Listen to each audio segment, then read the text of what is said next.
Bonjour à tous. Bon voilà, on va faire une petite inspection de ce chauffe-eau, une autopsie, je vais dire. On va l'ouvrir.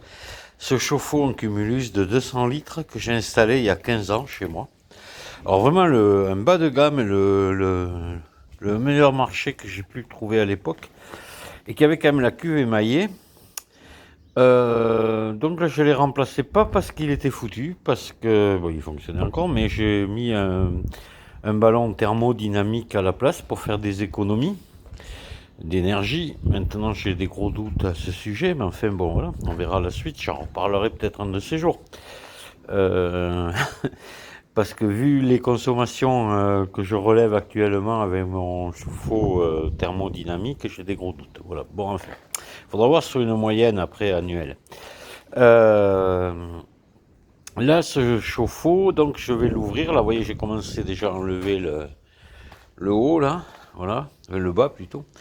Et là, maintenant, je vais le dépecer complètement, enlever la tôle de protection tout le tour, puis après enlever l'isolant.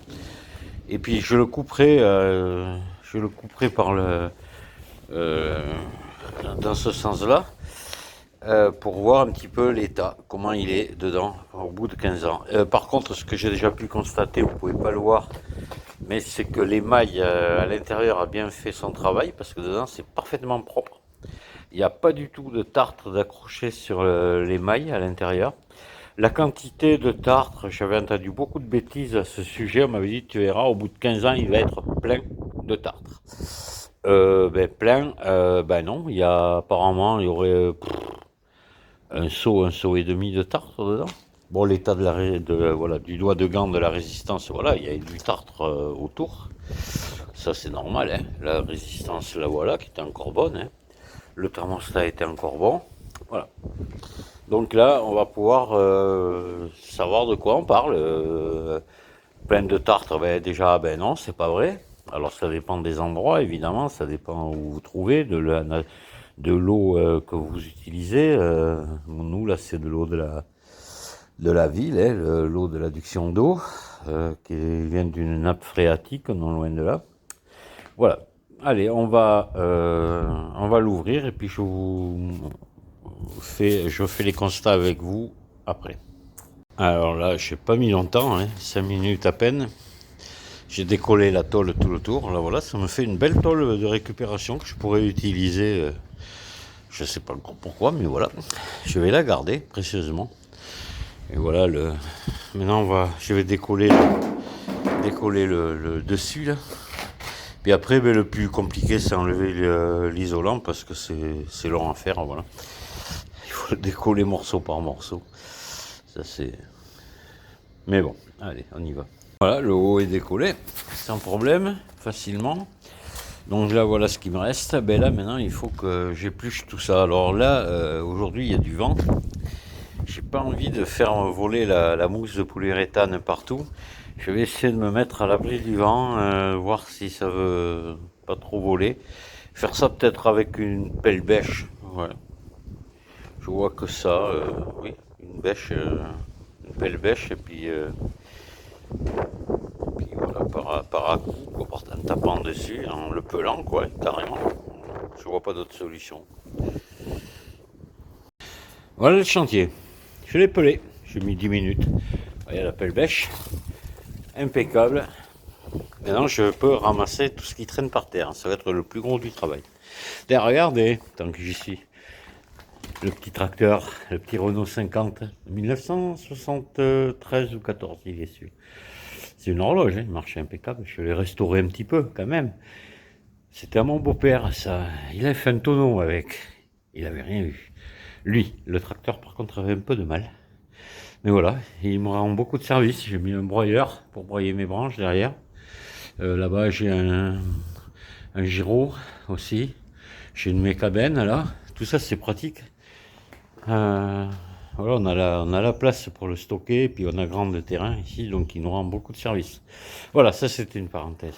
Ah, j'en reviens à mon chauffe-eau, donc ben là maintenant je vais le découper à la dimension que je veux, parce que je veux m'en faire un truc pour couper au plasma. Quand je coupe au plasma, Je vais le mettre debout à la bonne hauteur. Et dessus, ben, quand j'aurai des pièces à découper, je les mettrai dessus, je couperai au plasma, ce qui fait que les étincelles, enfin tout ce qui s'évacue de la coupe plasma ira au fond. Et ça m'évitera de me brûler les pieds et surtout de brûler ma torche, parce que c'est souvent qu'on brûle les torches plasma quand on découpe. Voilà, parce qu'on envoie les étincelles de coupe dessus. Et là, ben, comme ça, les étincelles elles partent au fond. Voilà. Évidemment pour des petites coupes assez courtes, hein, parce qu'après, si ça avait été pour des longues coupes, il aurait peut-être fallu que je le mette en longueur. Mais je sais pas si ça aurait été assez profond, si ça aurait pas rebondi finalement. Et là, au moins, là, je vais le couper à un peu plus de la moitié, lui faire 4 pieds, et puis voilà, le mettre debout, et puis voilà ce que je compte en faire. On peut faire plein d'autres choses avec ça, hein. Il y en a qui font des barbecues, pourquoi pas. Ben voilà, il y a le choix. Ben le voilà découpé. Voilà, deux parties. Donc c'est celle-ci que je vais conserver. Et voici le tartre qu'il y avait à l'intérieur. Voilà. Quand je disais un seau, oui, un bon seau, quoi. Voilà. C'est tout. Donc quand on me disait il sera plein de tartre, t'as plus de place pour l'eau, c'est que du tartre dedans, au bout de 15 ans, c'est pas possible. Ben non, ben voilà.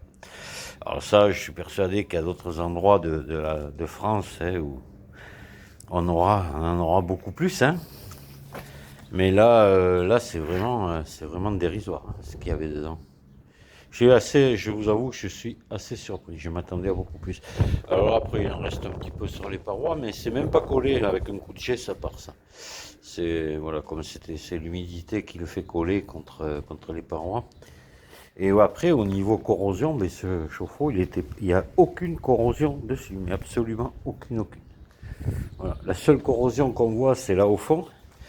Et je peux même pas l'attribuer à une fuite du chauffe-eau. Ça, c'était une fuite qu'il y a eu au-dessus de la pâte de fixation, un tuyau qui fuyait. Ça a coulé le long et c'est rentré à l'intérieur.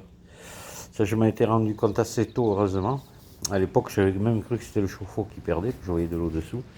Donc voilà, c'est unique. Mais la cuve elle-même, absolument aucune corrosion. Donc voilà, hein, les bas de gamme, c'est pas forcément mauvais. C'était des trucs que j'avais payé moins, je sais pas, dans les 200 euros, ça, hein, un truc comme ça, même peut-être moins, hein. Moins, oui. Donc 15 ans de bons et loyaux service, ça se trouve, il aurait tenu encore quelques années depuis. Allez savoir. Voilà, mais on a fait le tour du cumulus de 200 litres. Voilà, le vent va me faire tomber. Voilà, c'est parfait. Voilà ce que j'en ai fait du chauffe-eau. Un bac comme ça avec deux poignées pour le transporter, des pieds. Et là, je vais couper donc au plasma dessus. Voilà, je mets par exemple la pièce que je veux couper ici.